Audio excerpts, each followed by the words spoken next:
Welcome to Not the 9 to 5, the podcast for freelancers by freelancers. Whether you're a seasoned pro or just starting out, join us as we share insights, tips and stories to help you thrive in the world of independent work. I'm Kat. And I'm Francesca. We are two freelancers exploring the highs, lows and everything in between. So grab your coffee, kick back, and let's dive into another episode of Not the 9 to 5. Katheryn Siggers. Francesca Marago. How are we? I'm very, very well. How are you? I'm really good, thank Good. you. It's a dreary day, but we've got an amazing actor here with us today. We have. So Charlie Brooks is here with us today. She is a seasoned actor with a long list of television and theatre credits to her name. She currently stars as the child catcher in the UK tour of Chitty Chitty Bang Bang. Charlie is the first woman to play this role. Wow. Charlie is well known for playing the iconic role of Janine in BBC's EastEnders, in which she won several British soap awards. Alongside being an actor, Charlie's also founder of online drama school Iampro. Oh my gosh, Charlie, welcome. Welcome. Thank you. Lovely to be here.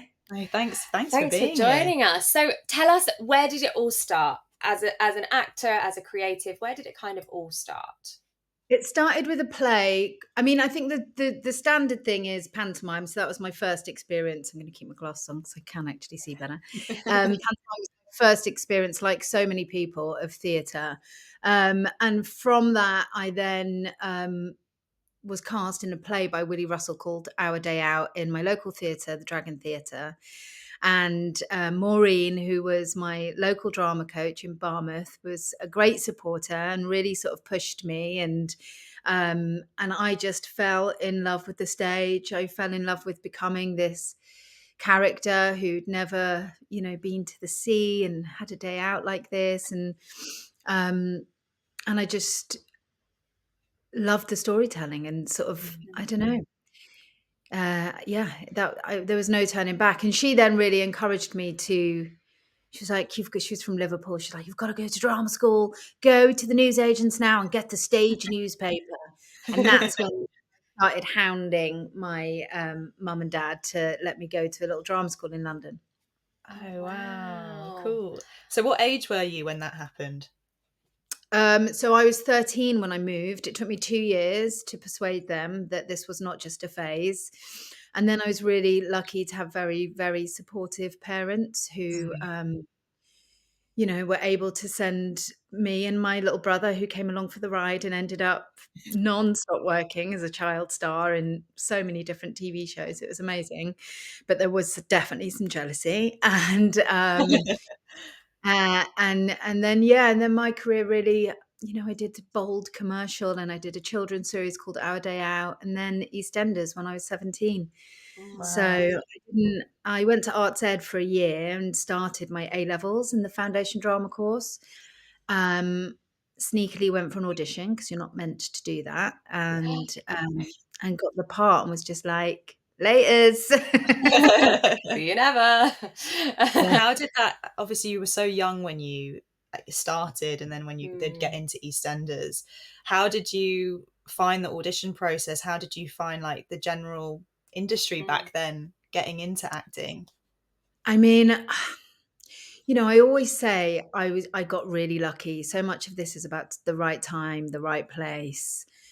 But I also have to I've learned to give myself credit where credit's due. And I was a really determined young girl. And I absolutely knew, there was just no doubt in me. I was just like, I know this is it. I know. There was never a question, there was never a backup plan. There was never, for me, it can be risky, but there was definitely an element of luck as well, I think, because I was young. I was 17 and the show was huge. So as far as a training ground goes and profile and exposure, and then within EastEnders being blessed with the character of Janine, not everybody's blessing. We love her. We do. Yeah. So many fantastic, juicy storylines to really challenge and push myself constantly. So it was a blessing, it was, it was a great start. And did you have an agent? Is that how you got the audition, or how did you find it? So when I went to it's like the kids' theatre school. So I always say I never went to drama school, but what I mean by that is I never went to sort of your RADA, Lambda, Guildhall, Bristol Old Vic at 18. That was absolutely my plan. In fact, Juilliard's was top of my list in New York. And there's part of me that gets lost down that rabbit hole of, oh, what if I had sort of pursued that, if EastEnders hadn't come. But yeah, no, EastEnders came along, and I got my agent, sorry, I lost my track of thought then, with Ravenscourt Theatre School, which is where I went. So with that, you get an agent. Mm-hmm. And that is the thing, you know, it's like, if you've been a child star, if you went to a kids' drama school, then you do have an agent. Then if you go to your 3 years at RADA or Lambda, usually at the showcase, most people pick up agents.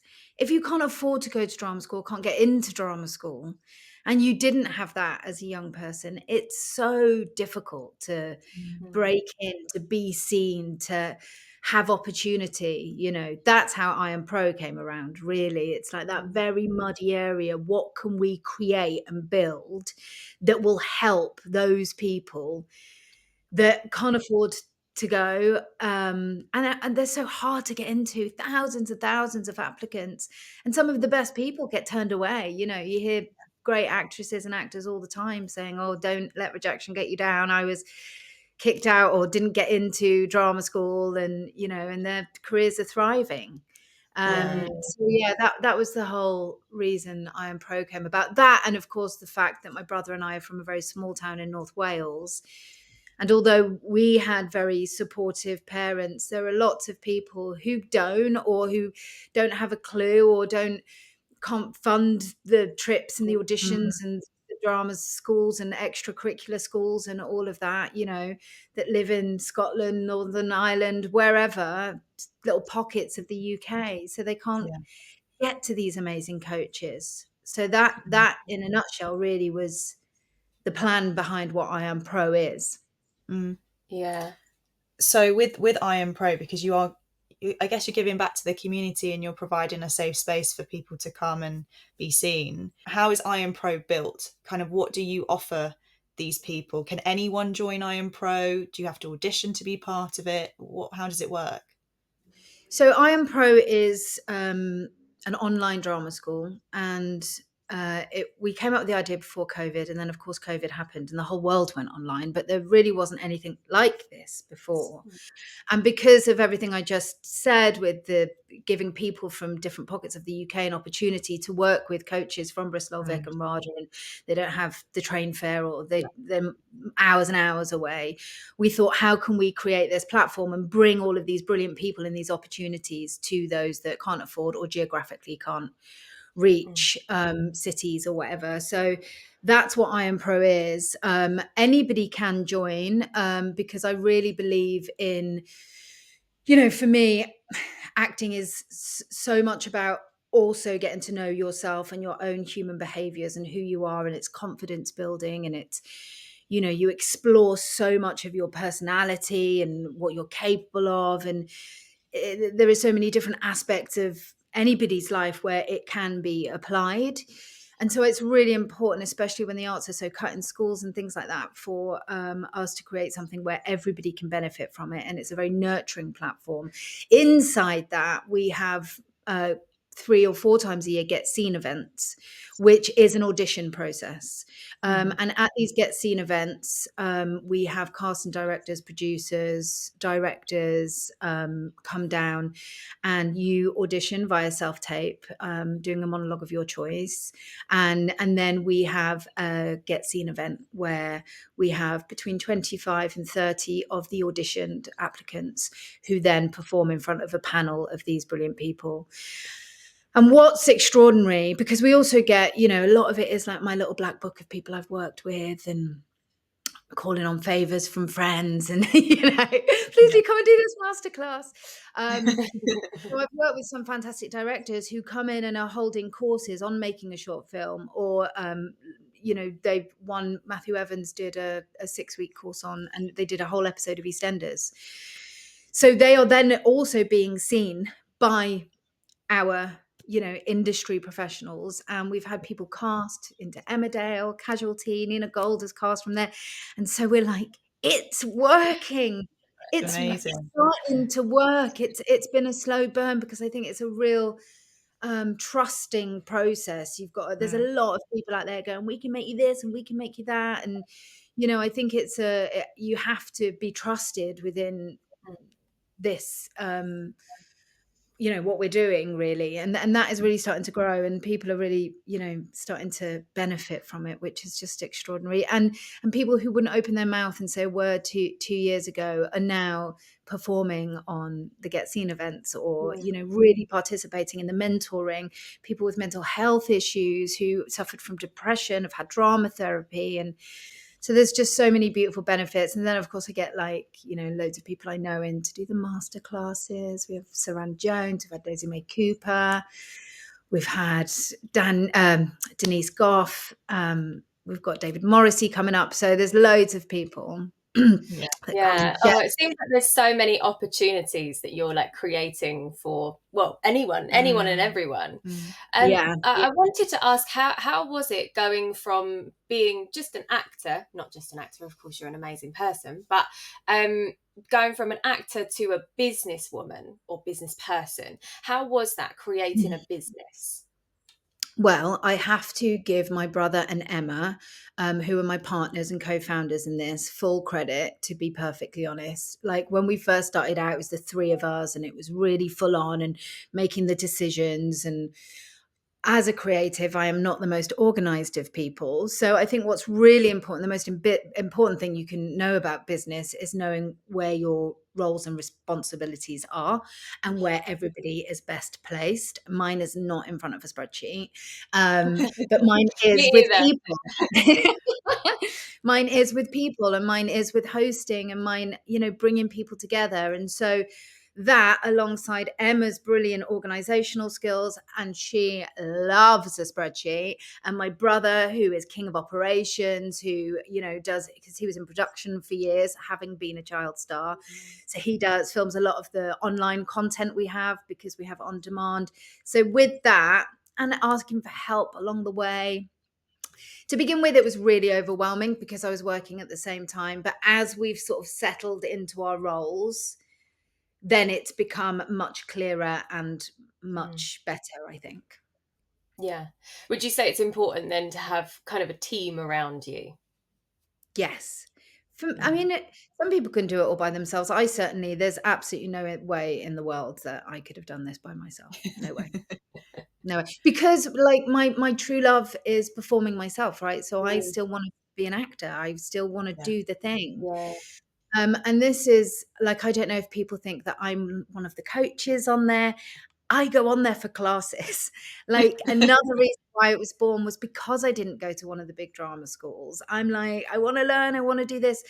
So when I'm not in a show, which to be honest has been pretty much consistently for the last 2 years, the reason it's there is because I want to learn. I never learn about Stanislavski or Meisner or any of the brilliant things on there. So my role as mentor is one of me sharing my experience to the best I can, and also holding a space for actors to talk through or creatives generally, any fears that they may have, celebrate any wins, ask for guidance, set challenges for all of us that I do alongside them. And then the coaching, I leave to the professionals and go and do it myself when I can. Because I don't know, my thing is I'm very instinctive, and I've always felt slightly, that imposter syndrome that so many people have, like I'm kind of winging it. It's only really in the last 5 years that I've started to understand a process, my own process, that my process doesn't have to be like anybody else's. I spent a lot of time with that word should. Oh, I should be doing that, or I should be doing this. It's work in progress, but as I learn to sort of not include that word in my vocabulary as much and trust myself more, also work in progress, then, I'm starting to sit more comfortably in knowing that my process is okay, whatever that might look like. And I don't know, there is no one way really. No, there isn't. And I think that's so important. I think there are some people that just go down the Stanislavski route or the Meisner route, or they have their techniques, but really I think it's grabbing a bit from there, grabbing a bit from there, grabbing a bit from there, and then meshing it all together and having your own process. All three of us have different processes that work for us, and I think it's so important to highlight that, really. Yeah, completely. And not comparing ourselves to other people all the time. And I'm not talking about we talk about comparison being the thief of joy constantly on Instagram and things like that. And it's unavoidable sometimes. We're infected with it, I'd say, as a society at the moment. But comparing who you are as well. And, it's that word trust is such a big one for me. Trusting that the universe does have your back and that will all fall to place if you take the right actions. Be trusting in who you are, what you want, and knowing and your own opinion. It's taken me quite a while to learn to trust my own opinion, because I can feel slightly inferior. I can feel less than. I didn't go to this big drama school, so my opinion isn't valid. And I'm still really working on that, because I can still drop into that, and that's why we have to keep, like at mentoring, we show up, I talk about it, I share about what's going on for me, we move through it, and I am reminded and inspired by all the people on that call to trust myself. And so I can take that with me, I guess growing up in, I guess you having been a child, I guess a teen actor, and then growing from that, have you encountered any struggles through that? Has being on such a great show like EastEnders affected your acting journey into other roles, or has that benefited you in any way? How's that been? Good questions. So there's two parts to that question. I'm going to go with the first part, which is how has that affected me? And it's not until I started really exploring myself over the last 5 years that I realized what a mask I sort of wore when I was younger, and that actually inside I just was kind of in deep fear and felt completely out of my depth and massively intimidated. On the outside, super confident, you'd have never thought that. But on the inside, the churn of anxiety, which I wouldn't have ever have used that term back then. And we masked a lot with going out and partying and all that sort of thing, So I think that has probably affected, me in the way that I am. And I don't regret any of it. I don't, I've learned from it all. But now I've sort of changed my life in certain ways, which is also work in progress. But I look at myself more, I have more self-awareness and all that sort of thing. So I'm more able to see that. And that might just come with being in my 40s as well. And the second part of that question, has it affected other roles?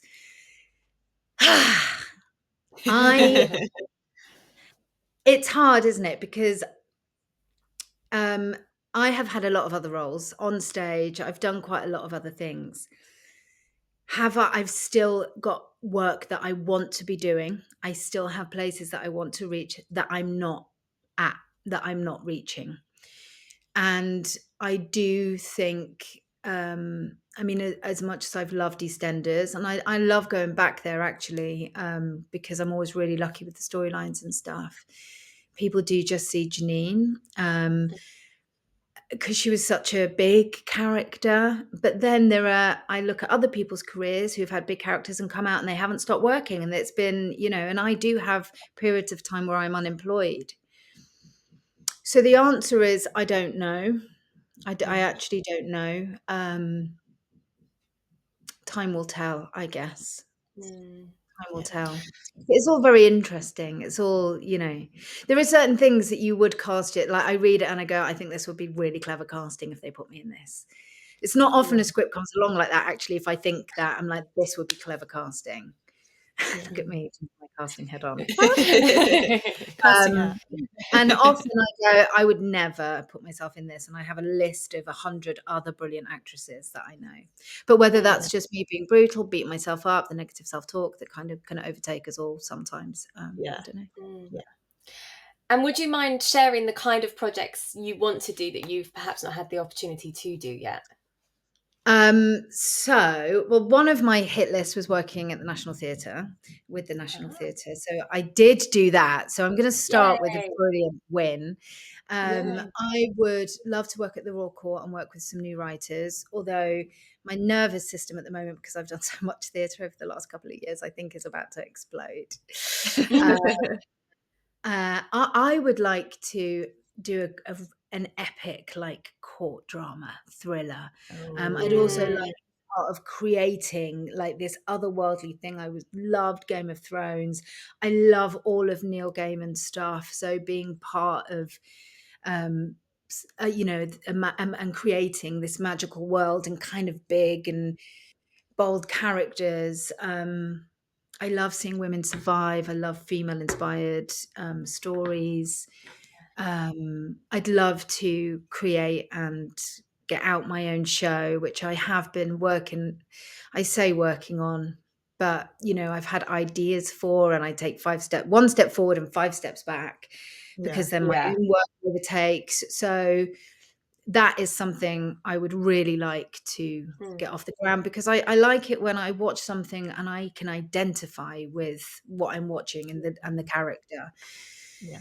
And I have, part of my own story, semi-biographical, that I don't think is spoken enough about, and we don't see enough on TV, and so I'm kind of letting it sit in my Google Docs. It's been about 6 months now before I've opened it, but it's all about timing. It's trusting again, like Elizabeth Gilbert said. Yeah. When the inspiration comes, grab it by the tail. And at the moment, I've just been sort of consumed by That's it. You can't force something that's not there creatively, Yeah. I feel you. Last year I started writing a pilot script for, a TV show, and I haven't looked at it since last September. I did a month, and I was like, bam, bam, bam, bam, bam, bam. I have not looked at it because I have not felt that inspiration, to pick it up and write it. And actually, I don't know where I want to take it next. Yeah, there can be fear around it as well. Like, I can't open it up. I don't know, I'm not good enough. I'm not a writer. Who the fuck do I think I am? Do you know what I mean? All of that. Yeah, I feel you. Yeah. But I guess with the industry, there is so much pressure around being somewhere, being someone already at whatever milestone age that you're supposed to be there for. And I feel like people forget that everyone has their own journey and their own path, and what will come to you will serve you at the right moment in the right time. But you have to always constantly therapeutically, spiritually remind yourself, yes, the universe is here. I'm showing up, it will come. Yeah, you but do. It's tough for some people. Like, do you find that, like, with the young people that you work with in Iampro, do they share their experiences of this? Like, do they find it really challenging at times? I think what's extraordinary about those mentoring sessions is the ability for me to be honest about my own insecurities, gives them permission to be honest about what they're going through. And people think, oh, she's got it all sorted, she's all right, she'll just go back to EastEnders, or she's doing this, or she did that big drama, or but it's not like that all of the time, and I definitely have a busy little mind, and I share that with them, and so I do hear a lot of people being unafraid to be vulnerable in those sessions, but then it's actually, they're really emotional, because we all sort of leave the Sunday night session like moved and inspired, and then you go and create, and then somebody will come on the next session and go, after the last mentoring I did this, and I've just got an R&D now for the theatre in Wales, or whatever it might be. And so you see that, but then you see the actions that we all put in place together to move through it, to then take it to the next level. And often it's easier to tell people what to do than to do it yourself. Definitely. I think sometimes it's just about that. It sounds like it's just about that sharing of it, and having that collective feeling of like, okay, we actually all are in the same boat here. We all feel similar ways, and like getting it off your chest a little bit, maybe. Yeah. Would you say? Yeah, definitely. Identification. I mean, it's just identification, isn't it? And then you don't feel like you're on your own going mad. God, I'm a piece of shit. I'm the only one that feels this. I'm not good enough. I'm not going to do this. I'm never going to make it, whatever it is. And we never promise, you know, I really just try and encourage people to not attach to the outcomes. Note to self, don't attach to the outcome. You have to be here because you are enjoying the work, you know? Yeah. And you deserve to be there. Yeah. You know, at the end of the day. Yeah, you deserve that place at the table. 100%. Yeah. So, and loads of older people are on there as well. It's really, really? Cool. So what's the age ranges that you get through? Well, we have juniors, so we've got up to 16, and then we have adults, and on average it's 30, 40, 50, if I'm honest. And a question we get asked so often is, I'm too old, is it too late? And I mean, I'm not promising that anything will come of it, but my God, if you can see some of the people that we have on there that either went to drama school or loved acting when they were younger, and then had a family, got married, had to get a survival job, and then you just get caught up in that, and your dreams and your passions just slip away, you know. And coming on and revisiting that and making all these little skits for the social media, or creating scripts to take to Edinburgh Festival. One's quit their job and is now focusing full time on, you know, well-being and acting and performance, and it's amazing to see. Yeah. I can imagine all walks of life Yeah. coming together. And seeing that progression and their journeys and the fact that you've helped facilitate that as well must be quite rewarding. Yeah. They do it themselves, because we, you know, all we can do is offer the opportunity, and it's up to them to grab it by the balls and take it and do what they can with it. So they do all the work. They show up, and that is the most important thing to do for yourself, I think. Yeah, that's half the battle, isn't it? Showing up, being consistent, even if you don't feel like it. Consistency is not my friend. I'm not very good at it. Excuse me, I'm very consistent, thank you. We always have this banter with us where she's like very like, you'll do stuff. I'll do it when I feel like it. Yeah, whereas I'll be like, let's go now. Like schedule spreadsheets. Like, give me a minute, hun. And she's like, I need like a few working days. I'm like, okay, literally. You do you. But I work hard. Yeah, we both work hard. There's no denying that. Yeah, thank you. You need that yin and yang, don't you? That's it. You need the yin. Exactly. What's then the best part of the job for you as an actor, and I guess as a drama school owner now? Founder. Definitely for me, the mentoring for me is the best part, and seeing people, the progress, and seeing people's confidence just come through. Seeing them land jobs or just be able to open their mouth in a session, you know, both are equally as rewarding. And for me as an actor, I mean, I love people. I love meeting people. I love the intensity of the relationships that are formed in the worlds that you create. I hate the goodbyes, because you know that you probably won't see half of those people again. So you literally move on, you know, and some sort of stick and some don't.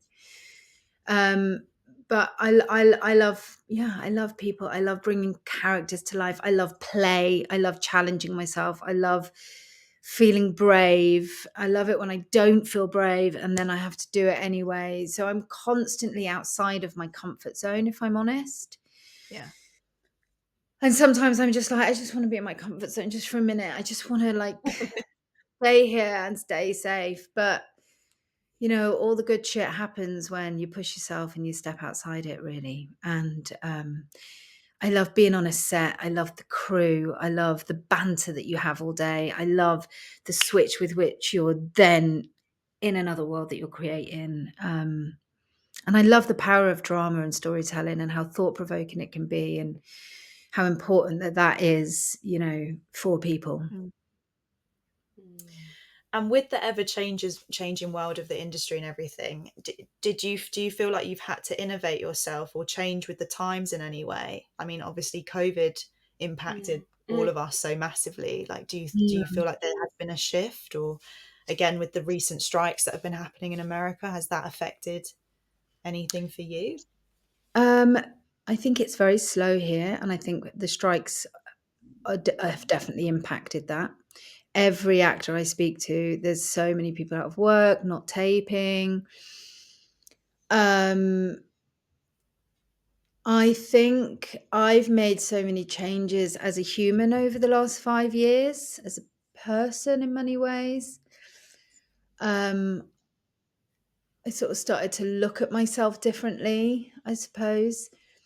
And it's that, I mean, I think change and curiosity and exploration are some of the most important, vital things that we have, right? And I started another business just before COVID, actually, which was in the female pleasure sector, which was fascinating and interesting and important and something completely different.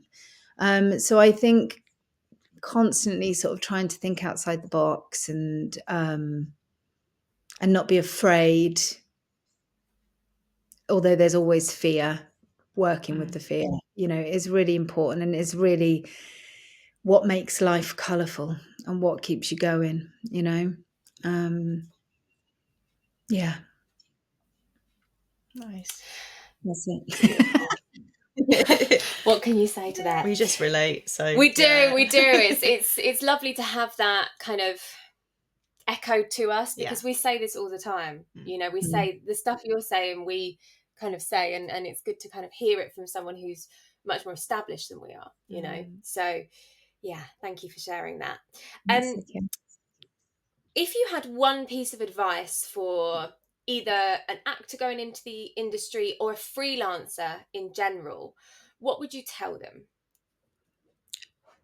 My word at the moment has got to be trust. I'm going to come back to that.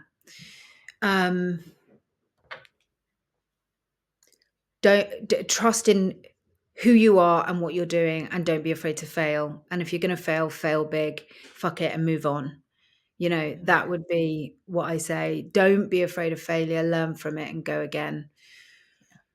And in the process, do some work in getting to know what makes you tick. So for actors, the more I can observe about my own instincts and reactions, the more I understand, each layer that I can peel off of myself, the more I have to apply to different characters. And just remain curious about everything, I think. Yeah. Curiosity is key. Yeah, we love curiosity is key, and what is for you won't go by you. So again, that's another part of the trust. There we go. It's really hard when you're in it, though. When you're in the fear, the uncertainty, the shitstorm of whatever it is, it's really hard to have that trust. But find it. I was sorry. No, go for it. Oh, I love that. Slightly awkward. Community is your friend. Surround yourself with people who are doing what you want to do, who are years ahead of you, years behind you, and aspiring. Surround yourself with those people who will help you shine your light. Yeah. I was going to say, do you have that strong support network around you, whether that be family, friends, relationships, that really keep boosting you? And are they in your workforce or are they outside of it? Like, because sometimes we say it's always nice to have an opinion from someone who isn't in that game or in that field, just to get a fresh perspective so that you can reset. Do you have 100%. That? I absolutely have that. I have 2 different mentors that I speak to on a regular basis. One, but both of those are in the industry, actually. I have a dear friend who is a businesswoman, very, very successful. So I go to her for, all businessy stuff. And I think it's important. I think it's also important to have the people that can keep you in check. And I've definitely made an effort to surround myself with people that I am inspired by and who are kind and good, and you pick people up from jobs, as well. There are relationships that, like I say, stick. Lots that don't, but it doesn't mean that any of that lot aren't amazing and brilliant, but some really do stick, and they are, my go-to people. And it doesn't matter how old I get, really. I used to think, oh God, I never make any new friends, and sort of I've made so many new friends as I've got older, and it's so beautiful. It's such an amazing thing. Yeah, definitely. Well, that's how this was born. We met on a show last year. Really? And we kind of we sort of said to each other, like, you do actually want to be my friend, don't you? Like, she's this isn't just like a show thing. She's like, you're not going to leave me, because I can't cope with it. Because it's true, cope. Like, you do a job and then you think and you connect with someone and then it's gone. Yeah, and then they're like, I thought we were friends, done. And it's like, what's going on? Like, it's like a breakup almost. Yes, there's a mourning process. Yeah, it is. So we were like, we need to, stay in touch because we have a great friendship. So and Kat does so many different things in the industry, so do I. So it really works. We kind of balance each other out, don't we? So we just sat on the South Bank one day, had a pina colada by the National.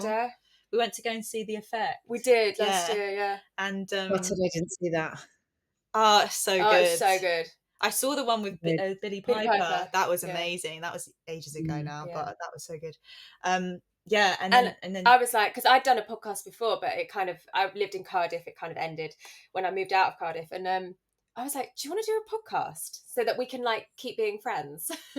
Not just for that, but like so we can see each other more, and sort of we felt there wasn't anything in the freelance world that was really like helping people to feel like a community, like helping people feel seen and heard and to talk about their experiences and share their experiences. And that's kind of how this was born. But funny, isn't it, how you make friends and some stick and some don't, and it all feels a bit weird sometimes, doesn't it? Well, this is brilliant, and well done to both of you. It's so good. Thank you. Before you go, we'd like to play a little game of Would You Rather. Okay, would you rather live on a peaceful tropical island or a big bustling city? City. Would you rather have to start a new job every year until you retire, or have only one job for your entire career? New job every year. Would you rather spend your money travelling the world but have few personal possessions, or have a really amazing house but never leave your hometown? Travelling the world with very few possessions. Would you rather have to wear all black every day for the rest of your life, or have to mix every colour of the rainbow into your outfit every day? Every colour of the rainbow into my outfit. Yay! Finally, everyone keeps saying black. Really? Yeah, literally. Would you rather be able to talk with animals or speak every language? Oh, talk with animals. Definitely talk with animals. Would you rather always be 1 hour late or 1 hour early to everything? 1 hour early. Would you rather be covered neck to toe in tattoos or have one big face tattoo? Neck to toe. Would you rather have to speak in rhyme for the rest of your life or speak in riddles for the rest of your life? Speak in rhyme. Yeah. Would you rather have more time or more money? Time. Would you rather be a freelancer or PAYE? Freelancer all day long. Love that. And for our listeners, where can we find you? Where can we follow your journey? Where are you on socials? Where am I on socials? On Instagram. That's probably the only one that I use. But you can also check out Iampro at iampro.com if anyone's interested in, fulfilling a dream of becoming an actor or just developing their own skill set. That's it, really. That's me. Amazing. Thanks so much. Yeah, thank you for taking the time to talk with us today. Thank you. Thank you for having me. Thanks for listening to Not the 9 to 5 podcast. If you like this episode, we would love for you to subscribe to our channel, where we release weekly podcasts every Monday. Comment below to let us know who you'd like to see next on our podcast. give this video a thumbs up and maybe share it with a freelance friend or two. Until next week, everyone, keep freelancing.